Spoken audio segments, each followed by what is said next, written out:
Top 10 Most Dangerous Nuestra Familia Gang Members. The silent meeting in the white room. The room was bright, too bright. Just a metal table, 2 chairs, and one silent man sitting with his hands cuffed in front of him. This wasn't a normal arrest. This wasn't a normal criminal. This was a high-ranking member of the Nuestra Familia, one of the most feared prison gangs in the United States. A group known for operating with military-level discipline, secret codes, and leaders who could control entire prisons from a single cell. As the agents walked in, the man lifted his head slowly. No fear. No panic. Just calm confidence. One agent whispered, "How can someone with this much control still run soldiers outside while locked away for years?" The answer? Because Nuestra Familia isn't built like a normal gang. It's built like an army. And today, we're going into the top 10 most dangerous Nuestra Familia members, the powerful figures who shaped the gang's rise, spread terror inside prisons, and controlled entire networks from behind bars. Their stories are real.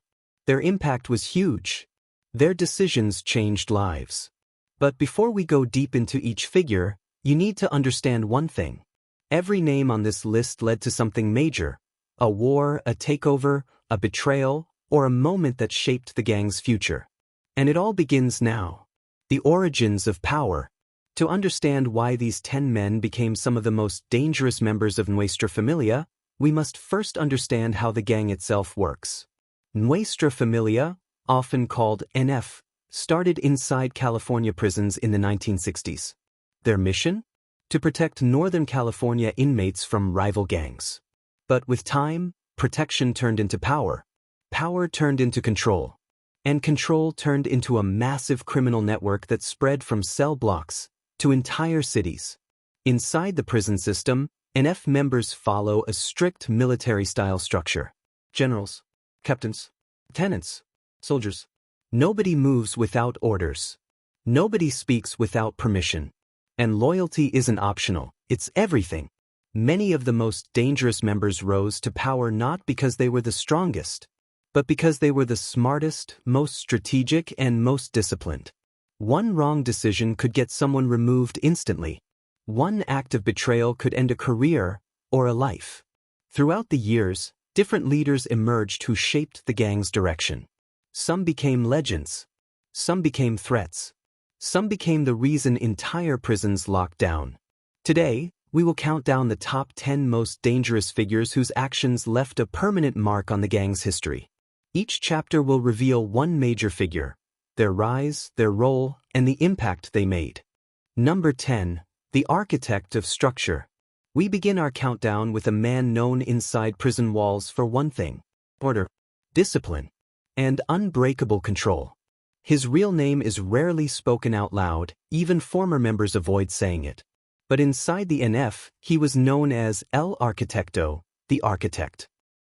Because he helped design the internal structure that made Nuestra Familia one of the most organized prison gangs in the country. His rise to power. He wasn't the biggest guy. He wasn't the loudest. He wasn't the type to pick fights or brag about strength. But he had something more dangerous: a strategic mind. While many inmates focused on survival day to day, he studied everything. How guards moved, how messages spread, how rival gangs communicated, how prison schedules created opportunity. He understood the prison system like a chessboard, each inmate a piece, each movement a calculated risk. When the NF leadership noticed how he could predict conflicts before they started, they pulled him closer. Within years, he became one of the men responsible for writing organizational rules, restructuring communication systems, creating coded messages, training new members, planning alliances and discipline. This made him extremely valuable and extremely dangerous. He could move influence from one cell block to another without ever raising his voice. Why he's on this list? He didn't need to be violent.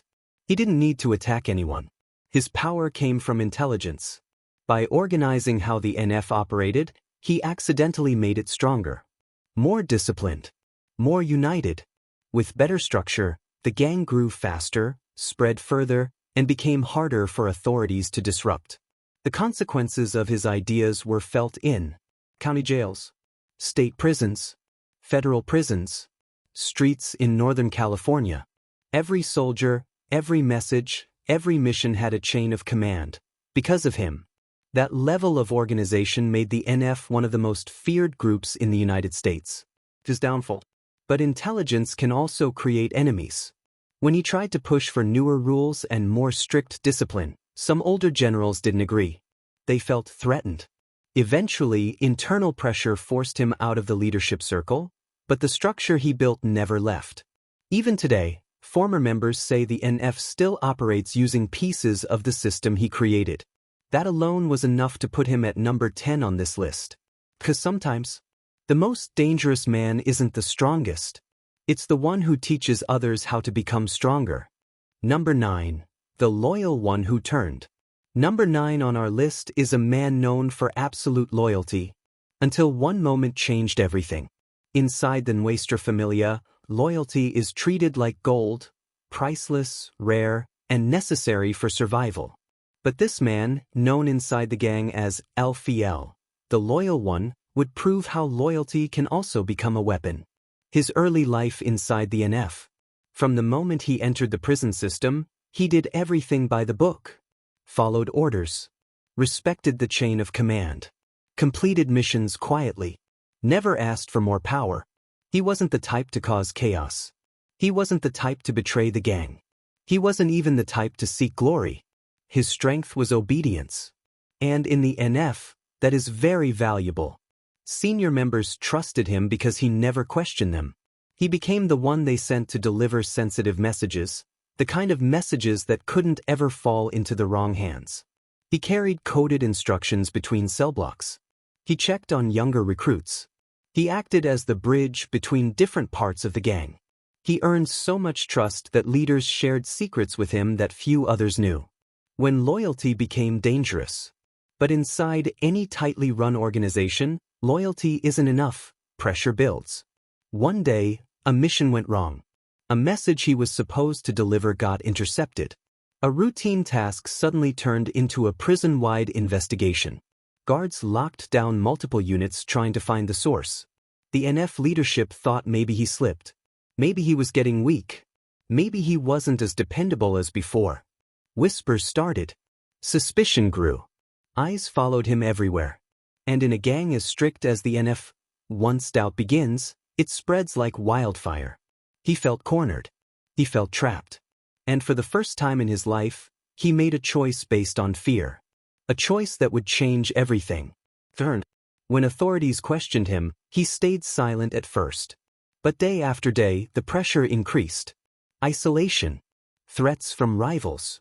Signals from his own gang that he was no longer trusted. The fear that he might not survive the next week. Eventually, he cracked. Not in a dramatic way, but quietly. One sentence. One conversation. One moment of weakness. And he crossed a line that could never be uncrossed. He provided small bits of information, nothing huge but enough to place himself in a safer unit. That was the beginning. Once the NF discovered that something had leaked, the trust he built for years disappeared overnight. Why he's on this list? His story showed something powerful. Even the most loyal member can become dangerous. When they feel abandoned, threatened, or forgotten. His downfall triggered major internal shakeups. A restructuring of communication. New security rules. Stricter vetting of members. Distrust that spread across multiple prisons. The NF learned a painful lesson because of him. A loyal soldier can become the greatest risk. If the chain of command breaks for even a moment. That is why he stands at number 9. Number 8. The Cellblock Commander. Number 8 on our list is a man who didn't need rank, titles, or official authority to control people. All he needed was presence. Inside the Nuestra Familia, he was known simply as El Comandante, the commander. He didn't lead with paperwork. He didn't lead with strategy. He led with influence, the kind of influence that spreads through a prison faster than a rumor. His arrival, a quiet storm. When he first entered the prison system, nobody knew his name. He wasn't famous. He wasn't a shot caller. He wasn't even considered a threat. But something about him made people step aside. Not fear, but respect. He walked with calmness. He listened more than he talked. When conflicts broke out, he didn't jump in, he observed. People noticed that he always stayed composed, even in the chaos of prison life. And when he finally did speak, his voice carried weight. It didn't take long before groups from different parts of the yard, even rivals, began to respect him. How he took control. Prison isn't just steel bars and locked doors. It's politics. It's negotiation. It's relationships. El Comandante mastered all three. He understood how to calm down violent inmates, how to fix disputes before they turned deadly, how to gather information quietly, how to earn favors from people in every unit. He became the kind of person others turned to when things got rough. And in a place like prison, influence is power. Soon, NF leadership started using him for situations that required finesse instead of force. If there was tension rising between groups, he was sent. If a unit was becoming unstable, he was sent. If someone needed to be persuaded, warned, or guided, he handled it. He didn't command with threats. He commanded with authority built on stability. Why he was dangerous? His danger didn't come from violence. It came from the fact that he could move entire cell blocks with a few words. Former inmates said, he could calm down the yard with a single look. He ended fights before they even began. Everyone listened when he talked. Even the guards respected him. And that kind of power can be hard for any organization to control, even one as structured as the NF. When someone can influence dozens of inmates at once, they become unpredictable. And unpredictability is dangerous. The turning point. Eventually, his influence outgrew the boundaries of prison politics. He became so respected that some NF members started following him more than their own leaders. This caused tension. Was he becoming too powerful? Was he planning to rise above the structure? Was he a threat to the chain of command? These questions spread fast. It reached a point where NF generals made a tough decision. They couldn't allow one man, especially one without a formal title, to control so much. El Comandante was quietly moved to another facility far from the units he once controlled. But even after he left, his influence stayed behind. The inmates he taught continued operating under the lessons he gave them, lessons that shaped how the NF handled conflicts for years. Why he's number 8? Because true danger inside a prison isn't always violence. Sometimes, the most dangerous person is the one who everyone listens to. Number 7. The ghost in the system. Number 7 is a man officials struggled to track for years. Not because he escaped. Not because he hid in the shadows. But because he blended into the prison system so perfectly, it was almost like he didn't exist. Inside the Nuestra Familia, he was known as El Fantasma, the ghost. He was one of the most unpredictable NF members ever documented. And what made him dangerous wasn't what people knew about him. It was what they didn't know. He wasn't loud. He wasn't violent. He wasn't famous. At first, guards didn't pay attention to him. He never caused fights. He never disrespected staff. He didn't join groups on the yard. He stayed quiet, calm, and invisible. But inside the NF, El Fantasma played a much bigger role.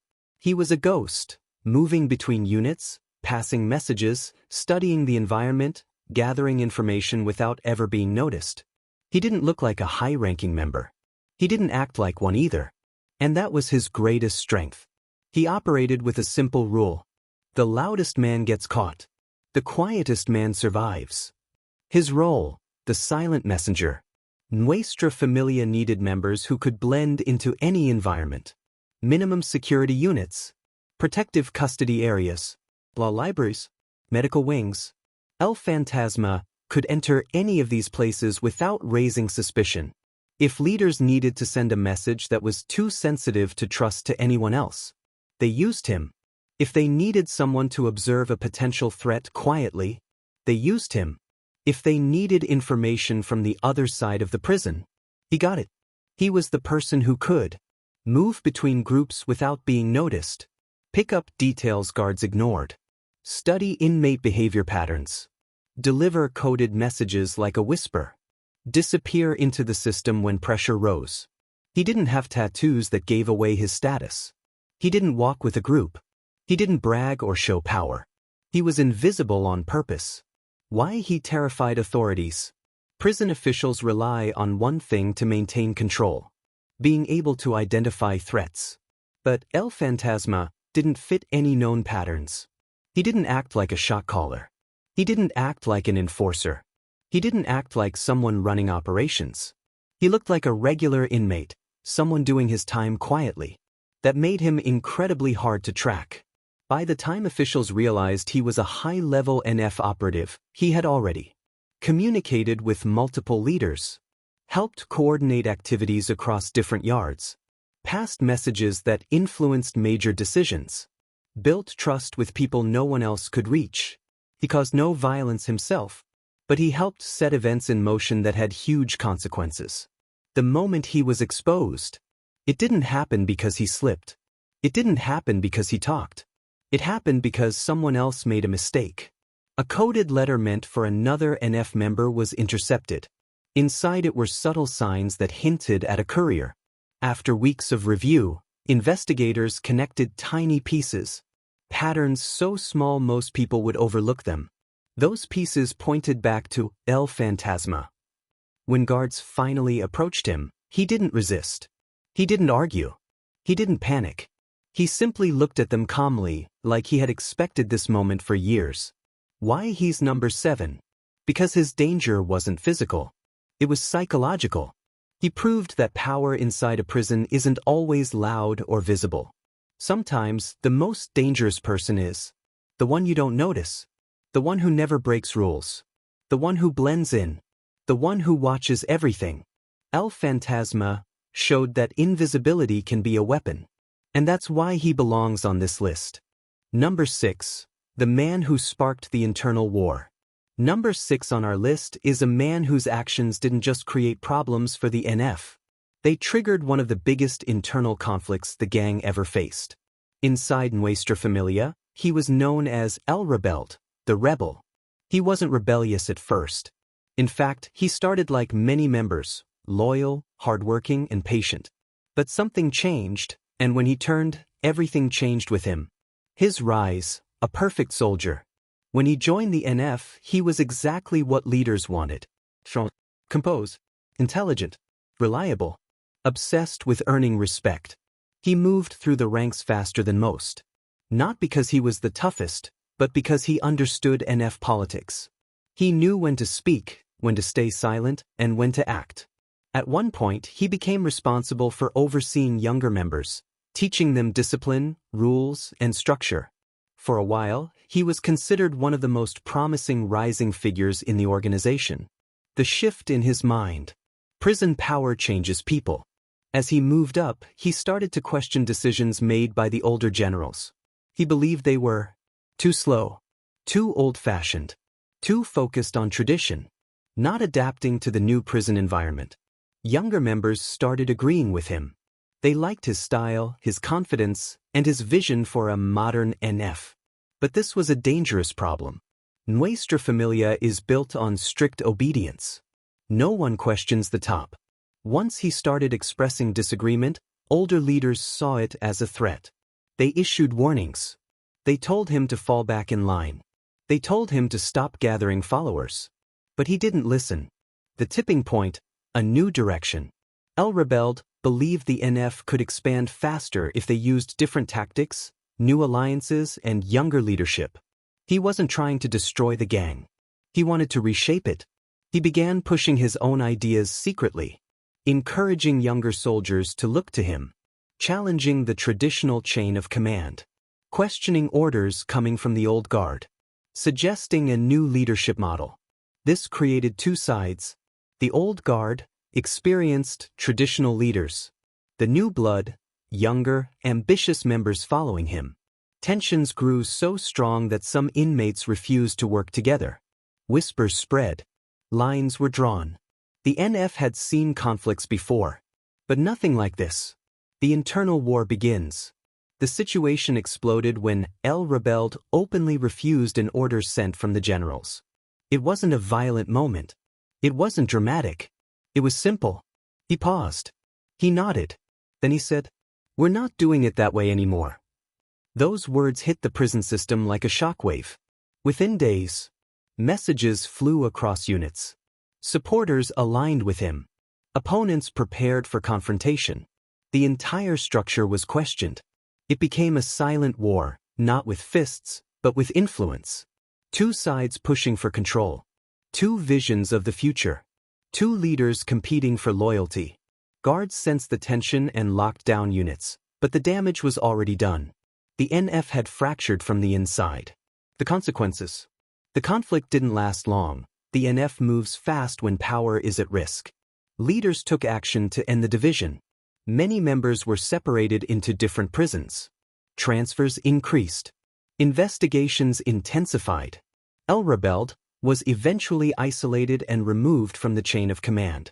But even after he was gone, the scars remained.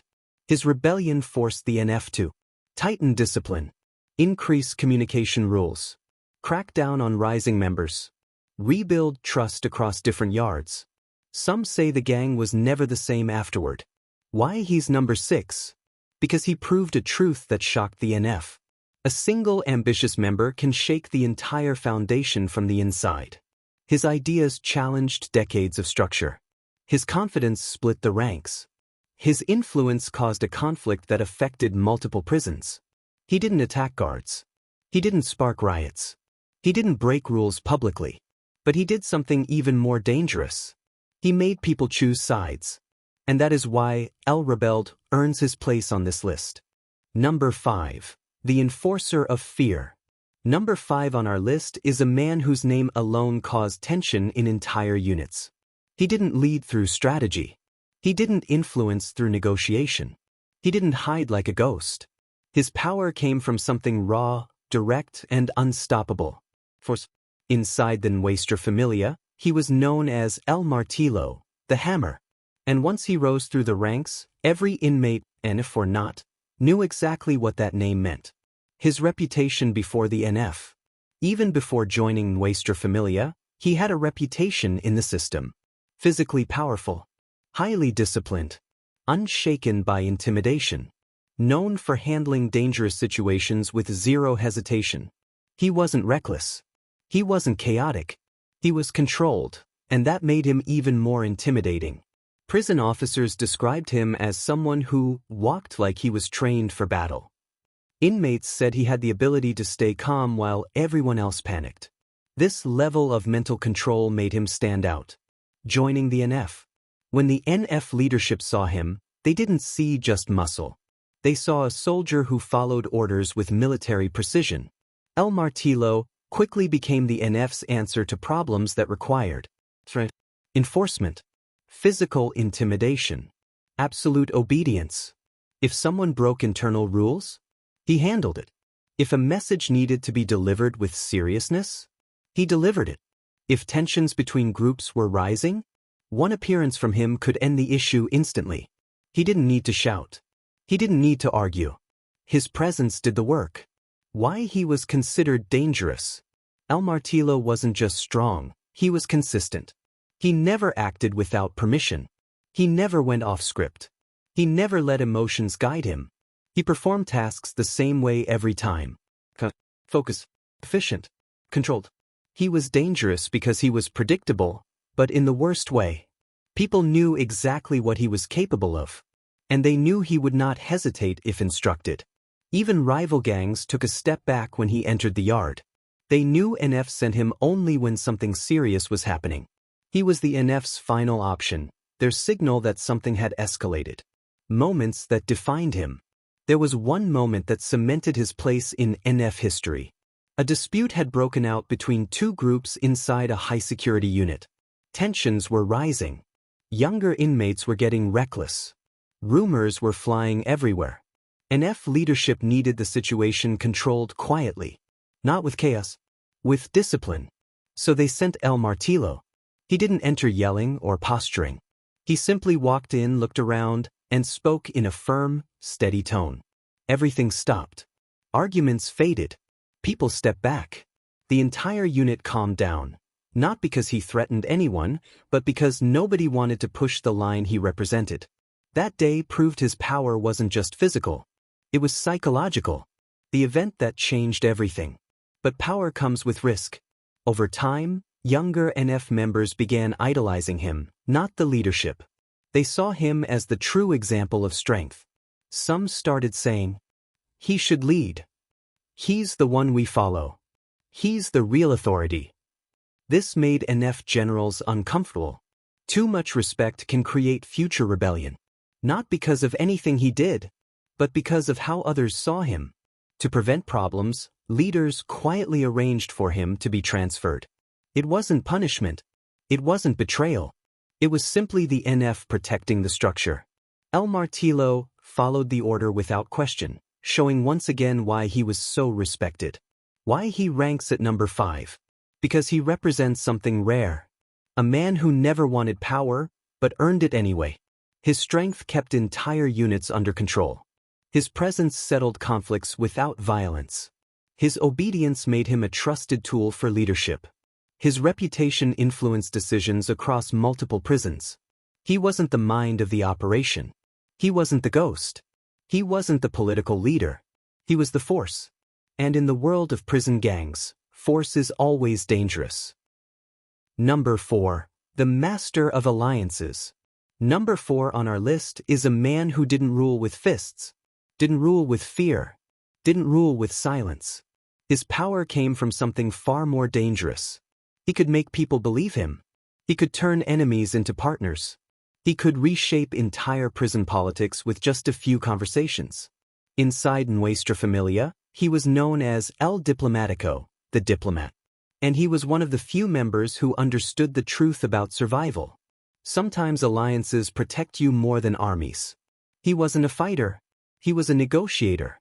Before NF noticed him, he was already known across the prison yard as someone who could calm the most heated conflicts, make rivals talk instead of fight, understand both sides of an argument, build relationships anywhere he went.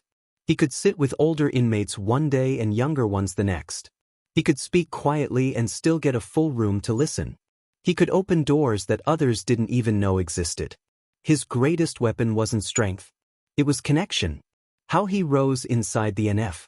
Nuestra Familia leadership saw potential in him immediately. This wasn't someone who controlled through fear like El Martillo. This wasn't someone who controlled through secrecy like El Fantasma. This wasn't someone who controlled through order like the architect. This was someone who could shape the outside world from behind prison walls. NF used him to smooth tensions with newer Hispanic groups, manage disagreements between NF and smaller crews, build communication channels across multiple prisons, reduce unnecessary conflicts that brought lockdowns, keep influence strong without drawing attention. He helped the NF grow quietly, without bloodshed. He learned every gang structure, every leader's personality, every weakness in the system. He could predict clashes before they happened, and fix them before they exploded. His most dangerous ability, El Diplomático, had something most NF members didn't have. Charisma. Real charisma. People followed him because they wanted to, not because they were scared. He made others feel like they were understood. Their problems mattered. Their voice counted. Their group had a place in the bigger system. This made him incredibly dangerous.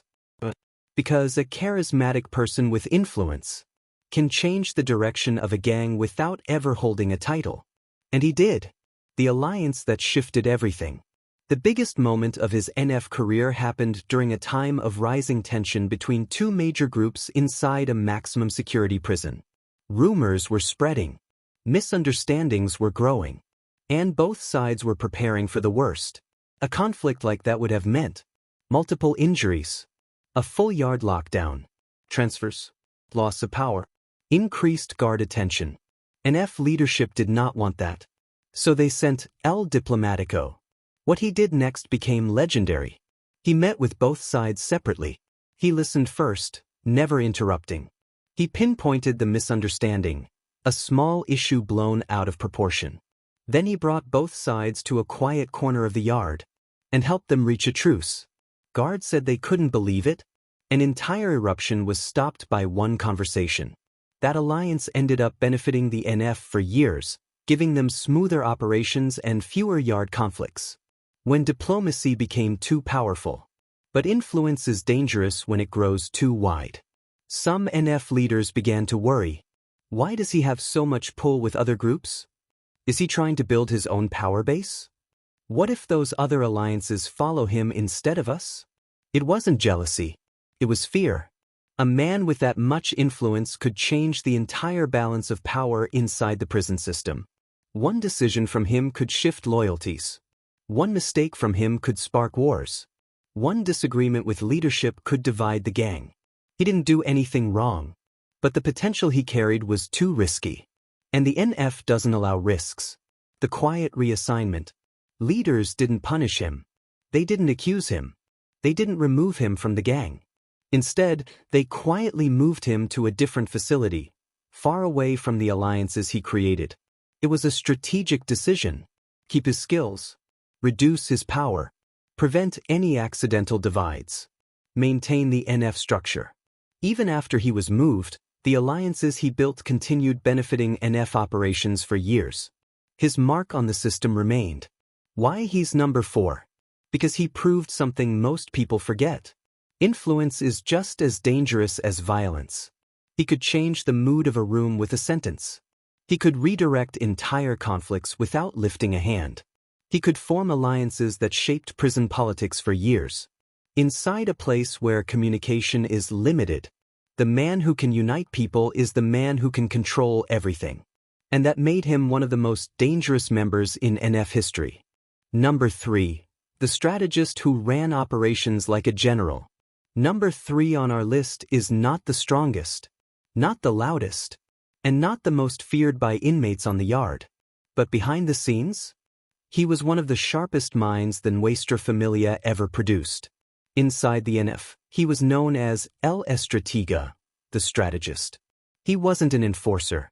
He wasn't a negotiator. He wasn't a messenger. He was something far more dangerous. A planner. A thinker. A man who could run operations like a military general, even from a cell. His early reputation, the quiet genius. He entered the prison system young. Too young for most people to understand how he gained so much influence so quickly. But he had a rare trait. He could see the big picture. While other inmates focused on daily survival, he paid attention to patterns. How contraband moved. How guards rotated. How schedules created opportunity. How prison politics shifted between groups. How loyalty flowed through units. He studied everything like a puzzle, and the NF noticed. They didn't see a soldier. They saw a mind they could use. His role becomes bigger. Soon, El Estratega was given more responsibility than almost any new member had ever received. He was the one who analyzed risks, identified weaknesses in prison routines, helped leaders plan long-term strategies, advised which alliances were worth creating, predicted conflicts before they grew, found the safest ways to communicate between prisons. While most NF members dealt with what was happening inside their yard, he focused on what was happening across multiple facilities. He treated the entire prison system like a map, and he became the one who helped leaders move pieces across that map. He could turn small events into major advantages. One of his most dangerous abilities was seeing value in things others ignored. For example, if 2 inmates from rival groups argued in the yard, most people would shrug it off. But El Estratega would ask, who witnessed it? Which unit will feel the fallout? Can this be used to NF's advantage? Will guards increase security after this? Does this weaken or strengthen NF influence? He saw every moment as a potential shift in balance. This ability helped the NF avoid several major conflicts, and also helped them prepare when trouble was coming. He wasn't violent, but the decisions he helped design had long-lasting effects. The moment he changed NF forever. His most defining moment came during a period when rival groups were beginning to grow stronger inside one of California's biggest prisons. NF leadership was worried. If they lost influence in that facility, their statewide structure could weaken. So they turned to him. El Estratega studied the problem quietly for weeks. He analyzed yard movements, observed how contraband was entering, took note of which inmates were gaining influence, identified guards who unintentionally enabled certain groups, examined every shift in behavior. Then he presented his plan. It wasn't violent. It wasn't reckless. It wasn't chaotic. It was precise. He recommended reassigning certain NF members to new units, strengthening communication with allied groups, timing messages to avoid guard suspicion, reducing unnecessary conflicts, guiding younger members into positions of trust, creating subtle pressure that weakened rivals without ever confronting them directly. NF followed his plan. Within months, rivals lost influence. Yard politics shifted. NF regained control. Guards never detected anything unusual. This success elevated him to one of the top thinkers in the organization. Why he was feared? Guards feared enforcers. Inmates feared soldiers. Rivals feared leaders. But everyone feared El Estratega's mind, because he proved something dangerous. A man with intelligence can cause more change than a man with strength. He didn't need to raise his voice. He didn't need to fight. He didn't need to move from his cell. All he needed was a pencil, a notebook, and a plan. Why he's number 3? Because he enhanced NF structure in ways that lasted long after he was gone. Communication smarter. Operations safer. Strategies longer term. Decision-making more organized. Influence stronger across multiple prisons. He didn't run the gang, but he made the gang run better. And in any organized group, the person who improves the system can be more dangerous than the one who enforces it. El Estratega changed how the NF operated, and that impact places him at number 3. Number 2, the leader who built an empire. We've reached the top of the list. The final stretch where the truly powerful figures of the Nuestra Familia appear. Number 2 is a man whose leadership changed the NF more than almost any other member in its history. Inside the organization, he was known as El Chief Mayor, the Grand Chief. He wasn't just respected. He wasn't just followed. He was obeyed. Because when he took command, the NF didn't just survive. It grew into one of the most structured, feared, and disciplined prison organizations in the entire country. Before leadership, a man with purpose. El Chief Mayor wasn't always a high-ranking figure. Like many others, he entered the system young. But the way he carried himself made him different. He spoke like a leader. He moved like a leader. He listened like a leader. He enforced discipline without being ordered. He understood the weight of power before he ever had it. Even older inmates quietly admitted, he wasn't born into leadership. He became leadership. How he rose through the ranks. Inside Nuestra Familia, leadership is earned through intelligence, loyalty, discipline, strategy, ability to control situations under pressure. He excelled in all of these. He studied the gang's early history. He learned every rule word for word. He built strong connections with members in multiple facilities. He trained younger recruits with military precision. He followed orders flawlessly but added his own insight when needed. By the time older generals began stepping back, he was the obvious choice to rise. And when he finally took leadership, the entire NF felt the shift. He brought discipline like never before. Under his leadership, the NF became more organized, more unified, more structured, more respected, more dangerous. He introduced stronger communication rules. He tightened membership requirements. He punished internal disobedience swiftly but fairly. He cracked down on reckless behavior that drew attention from guards. He made sure every member, from the lowest soldier to the highest captain, understood their role. In his era, the NF didn't feel like a gang. It felt like an army. His most dangerous strength, stability. Most prison gangs rely on fear or chaos to maintain control. But El Chief Mayor believed that true power comes from stability.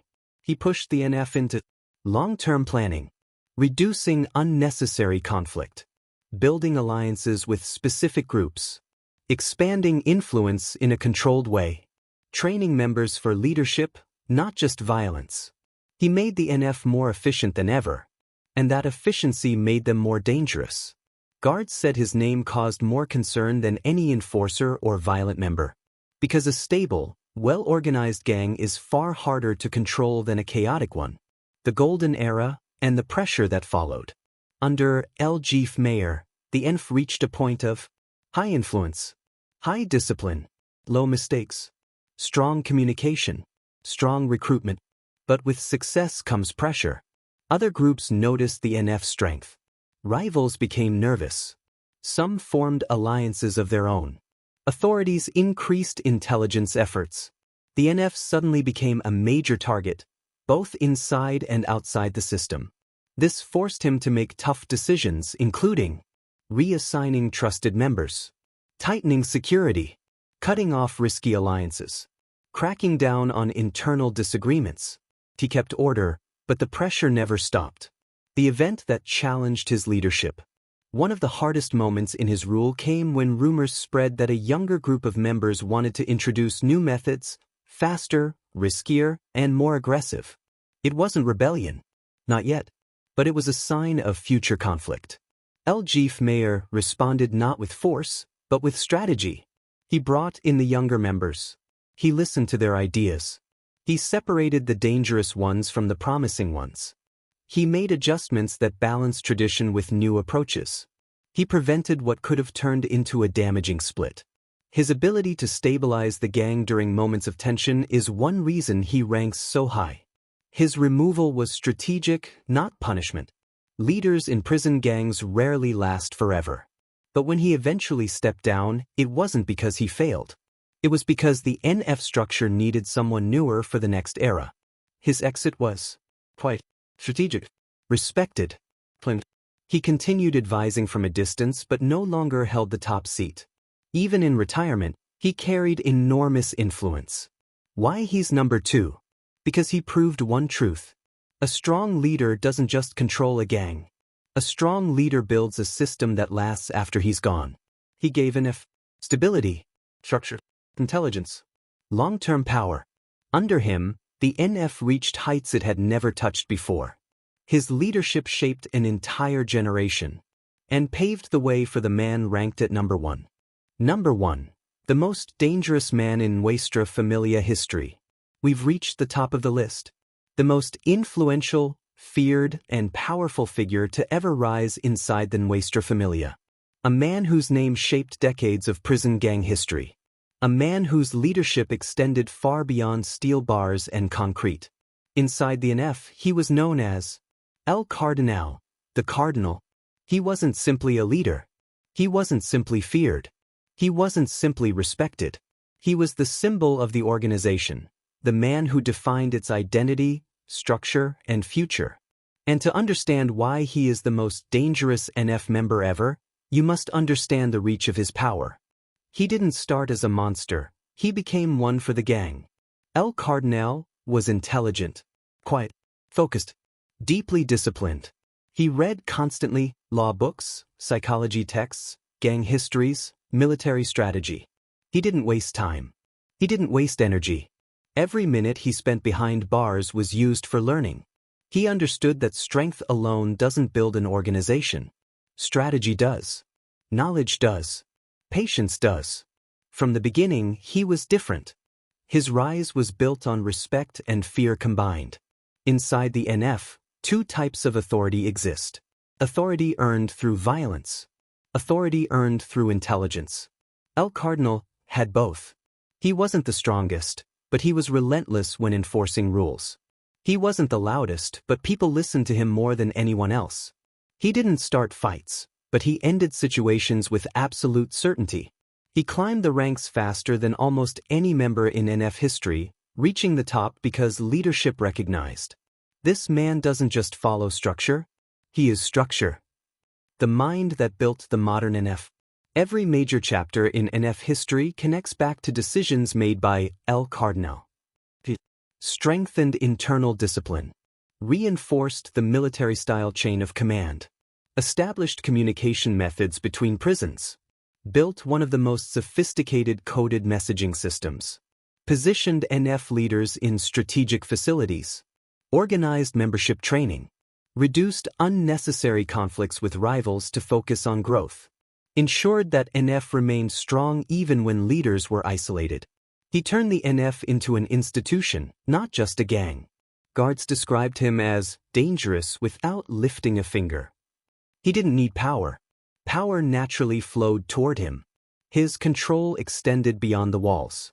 While many NF members controlled their units or facilities, El Cardinal controlled regions. He had influence over multiple prisons, multiple counties, entire networks, multiple generations of members. He understood how to move information across long distances. He understood how to keep loyalty tight. He understood how to build external operations without exposing the organization. Even from inside a cell, his decisions affected the streets. Why he was impossible to replace. Many gangs survive on charisma alone, or fear alone, or loyalty alone. But El Cardinal brought something that very few gang leaders ever possess. Longevity. He led through crises, internal struggles, external threats, leadership transitions, generational shifts. Most leaders burn out. Most leaders fall victim to betrayal, ego, or pressure. But he survived because he was always 3 steps ahead. He planned years into the future. He predicted conflicts before they happened. He shaped NF's rules so tightly that they could not collapse without him. Even when isolated, his influence continued. The moment that proved his power, there was a period when he was placed in near total isolation. A high-security unit designed to cut him off from all communication. Guards believe, now the NF will fall apart. But instead, the opposite happened. The gang adapted. Messages still flowed. Orders were still carried out. Structure remained strong. Former members later admitted, we still followed his vision, even when we couldn't hear his voice. That level of influence is extremely rare and incredibly dangerous. Why he's number 1? Because no one else shaped Nuestra Familia like he did. Because no one else had leadership that lasted through generations. Because no one else could control multiple prisons from a single cell. Because no one else turned a gang into a disciplined, structured, long-lasting organization. Because no one else combined fear, intelligence, charisma, and long-term strategy at such a high level. El Cardinal didn't just lead the NF. He defined it. And that makes him the most dangerous Nuestra Familia member of all time. The Era of Shadows. How the top 10 shaped a generation. You now know the top 10 most dangerous Nuestra Familia members, but the true story doesn't end with their rankings. Because these men did not rise in separate worlds. They overlapped. They influenced each other. They changed the path of the NF. And together, they created one of the most structured prison organizations in American history. This chapter explores how their actions, decisions, and personalities shaped an entire era, an era often called by former members the Era of Shadows. Section 1. How their powers connected. Each of these men had different skills. The architect built structure. The loyal one who turned exposed weaknesses in trust. The Cellblock commander controlled influence. The ghost controlled secrets. The rebel challenged the old ways. The enforcer brought discipline. The diplomat built alliances. The strategist planned the future. The Grand Chief strengthened leadership. The Cardinal defined the NF identity. Individually, they were dangerous. But together, their impact shaped decades. Some worked during different years. Some worked during the same period. And some never met in person but influenced each other's actions through structure and legacy. Think of it like gears inside a massive machine. When one gear moved, another gear reacted, causing the entire system to grow, shift, and evolve. That's how the NF became so powerful. Section 2. The organizational evolution. Because of these men, the NF went through 3 major evolutions. 1. The Foundation Era. Driven by men like the architect and the Cardinal, this stage focused on internal rules, membership codes, written structure, communication systems. They took a chaotic group and turned it into an organized force. 2. The Expansion Era. Led by figures like the strategist and the diplomat, this era focused on building relationships, expanding influence, maintaining stability, avoiding unnecessary conflict. This is when NF's footprint spread across multiple prisons. 3. The control era. Ruled by leaders like the Grand Chief and enforced by the enforcer, this era focused on tight discipline, strong leadership, reducing internal rebellion, making the organization nearly impossible to shake. Even when key leaders were isolated, the NF stayed strong. Section 3. Internal conflict and tension. But powerful systems come with pressure. There were moments when the NF almost split apart. The rise of the rebel challenged older leadership. The betrayal of the loyal one forced new rules about trust and communication. The influence of the Cellblock commander created fear of unapproved authority. These internal cracks forced the NF to become even tighter. Every conflict resulted in new procedures, new safeguards, stronger communication, more controlled leadership. Ironically, every problem made the gang stronger. Section 4. Why authorities feared this generation. This era of NF history became the most difficult period for law enforcement because 1. You couldn't track the leaders. Some were invisible like the ghost. Some controlled quietly like the strategist. Some stayed powerful even in isolation like the Cardinal. 2. You couldn't break the structure. If one leader was removed, the system continued. If one operation failed, another replaced it. 3. You couldn't predict their moves. They had thinkers, fighters, diplomats, enforcers, strategists, and negotiators, each working in different corners of the prison system. 4. They influenced both streets and prisons, proving that power doesn't end at the prison gate. Section 5. The legacy they left behind. Even today, long after many of these men lost direct control, their impact can still be felt. Rules they wrote are still used. Structures they built still shape decisions. Messages they created still influence younger members. Communication methods they designed are still studied. Their era didn't just define the NF. It defined how future prison organizations across the U.S. operate.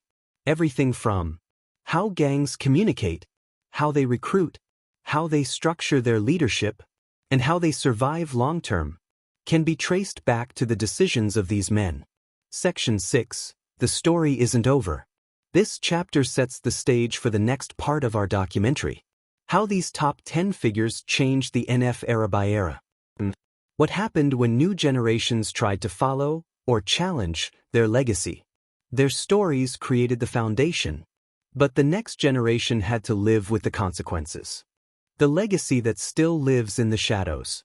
In the end, when you look back at the top 10 most dangerous Nuestra Familia members, one truth becomes clear. Power inside the prison system isn't about muscles. It isn't about noise. It isn't even about violence. Real power comes from influence, strategy, loyalty, discipline, and the ability to shape people who will outlive you. These 10 men, the architect, the loyal one, the commander, the ghost, the rebel, the enforcer, the diplomat, the strategist, the Grand Chief, and the Cardinal, were more than just individuals. They were the moving parts of a machine so strong, so disciplined, and so structured that it survived decades of pressure, isolation, and conflict. They didn't all know each other. They didn't all agree with each other. Some caused unity, others caused chaos. But together, they defined what Nuestra Familia became. A system built on silence and discipline. A network that stretched far beyond prison walls. A legacy shaped by whispers, orders, alliances, and rules that still influence the present. Even now, years later, their decisions echo through prison yards, courtroom files, law enforcement reports, stories shared by former members. They created a history that cannot be erased, a history that continues to teach officials, researchers, and society how far structure and loyalty can go inside the world's most controlled environments. And while this documentary explored their rise, their impact, and their legacy, one thing remains certain. Behind every quiet prison, behind every locked door, behind every coded message and disciplined chain of command, there are always shadows of the past guiding the future. And these 10 men? They are those shadows. Their influence may not walk the yard anymore. Their voices may no longer echo through cell blocks. But the system they built, the rules they wrote, the structure they shaped, still lives on, in silence, in secrecy, and in power. Because in the world of prison organizations, legends don't fade. They leave fingerprints that last forever.